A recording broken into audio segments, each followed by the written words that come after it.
Good evening అండి. అందరికీ నమస్కారం. ముఖ్యంగా print media and electronic media మీ అందరికీ ఇక్కడ వచ్చినందుకు హృదయపూర్వక కృతజ్ఞతలు. థ్యాంక్స్ ఫర్ యువర్ ప్రెజెన్స్ అండి. మూవీ గురించి మాట్లాడాలంటే సొసైటీలో ఉన్న ఒక ప్రాబ్లం మీద బేస్ చేసుకొని మా డైరెక్టర్ దాని చుట్టూ అల్లుకున్న కథ ఇది. ప్రాబ్లం పాతదే, స్టోరీ అండ్ స్క్రీన్ ప్లే చాలా కొత్తగా ఉంటుంది. సినిమా చూశాక స్క్రీన్ ప్లే ఇదేంటి ఇలా ఉంది అనే ఒకరు అన్నారు, అరే భలే ఉందిరా అనే రేంజ్లోనే స్క్రీన్ ప్లే ఉంటుంది. ఎందుకంటే నేను సినిమా చూశాను, ఫస్ట్ కాపీ చూశాను కాబట్టి చెప్తున్నాను. అండ్ ఈ మూవీలో తనికెళ్ళ భరణి గారు, వినయ్ వర్మ గారు ఇట్లాంటి గ్రేట్ పర్సనాలిటీస్తో స్క్రీన్ సేవ్ చేసుకోవడం చాలా హ్యాపీగా ఫీల్ అవుతున్నాను.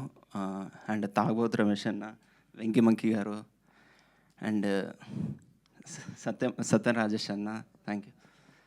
వీళ్ళందరితో స్క్రీన్ షేర్ చేసుకోవడం చాలా లక్కీగా ఫీల్ అవుతున్నాను.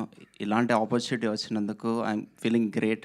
యాక్చువల్లీ ఈ కథ ఒక పెద్ద హీరో చేయాల్సింది, అది లాస్ట్ మూమెంట్లో మిస్ అయింది. ఐ మీన్ ఎందుకు మిస్ అయిందో తెలియదు, తన టైం బాగాలేదో నా టైం బాగుందో తెలియదు, కానీ నాకు వచ్చింది అవకాశం. థ్యాంక్ యూ బ్రో, నాకు ఈ ఆపర్చునిటీ ఇచ్చినందుకు. సో మార్చి 21 తర్వాత మేమందరం చూసాక మీరు పెద్ద హీరో అవ్వబోతున్నారు. మీరు అలా ఎందుకు ఫీల్ అవుతారు? అద్భుతమైన యాక్టింగ్ చేశారు. అదే నా టైం బాగుంది కాబట్టి నాకు వచ్చిందని ఫీల్ అవుతున్నాను. అండ్ ఎడిటింగ్ అండ్ డిఓపి చాలా కష్టపడ్డారు. సినిమా రిజల్ట్తో సంబంధం లేకుండా ఈ సినిమా తర్వాత ఏదన్నా చాలా అవకాశాలు వచ్చాయి. వీళ్ళిద్దరికి చాలా మంచి అవకాశాలు వస్తాయి. ఆల్ ది బెస్ట్ బ్రో మీకు అండ్ చందు గారికి. అండ్ కొత్త ఎడిటర్, కొత్త హీరో, కొత్త హీరోయిన్, కొత్త డిఓపి, ఇంతమందిని కొత్త వాళ్ళని తీసుకుని, మా డైరెక్టర్ కొత్తవాడు, ఇంతమందిని కొత్త వాళ్ళని యాక్సెప్ట్ చేయాలంటే గట్స్ ఉండాలి. ఆ విషయంలో మా ప్రొడ్యూసర్ గారికి సెల్యూట్ చేస్తున్నా. థ్యాంక్ యూ సార్, ఇంతమంది కొత్త వాళ్ళకు అవకాశం ఇచ్చినందుకు థ్యాంక్స్ అలాట్. హెచ్జేకే ప్రొడక్షన్ నుంచి ఎన్నో సినిమాలు రావాలి, కొత్త టాలెంట్కి అవకాశం ఇవ్వాలి మీరు.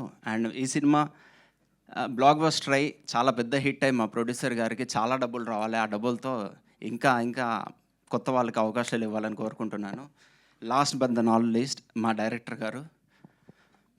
డైరెక్టర్ గారితో కంపేర్ చేస్తే అసలు నేను ఈ సినిమాలో అస్సలు కష్టపడలేదని చెప్పొచ్చు. ఎందుకంటే అంత క్లారిటీగా నాకు సీన్ చెప్పాడు, ఏం కావాలో చేయించుకున్నాడు. ఒక గొడ్డులా కష్టపడ్డది మాత్రం మా డైరెక్టర్ బ్రో. నిజంగా గొడ్డులా కష్టపడ్డాడండి డే 1 నుంచి. నీ కష్టానికి పే ఆఫ్ వస్తుంది అని నేను నా కోసం కాకుండా నీ కోసం ఈ మూవీ చాలా పెద్ద హిట్ అవ్వాలని కోరుకుంటున్నాను. Thanks a lot. ట్రైలర్ నచ్చితే మీరు నలుగురికి చెప్పండి, ఎందుకంటే మెయిన్ థింగ్ ఆడియన్స్ అండి.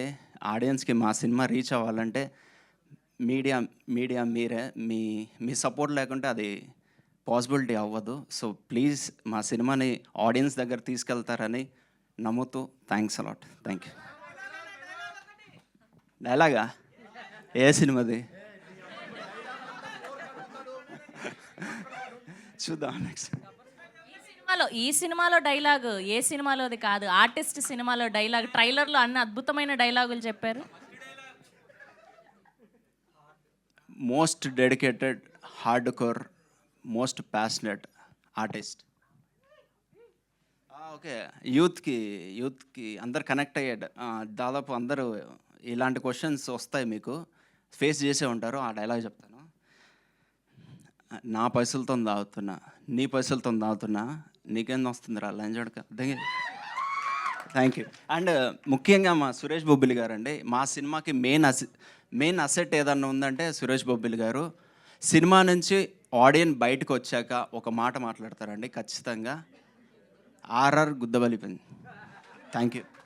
సారీ.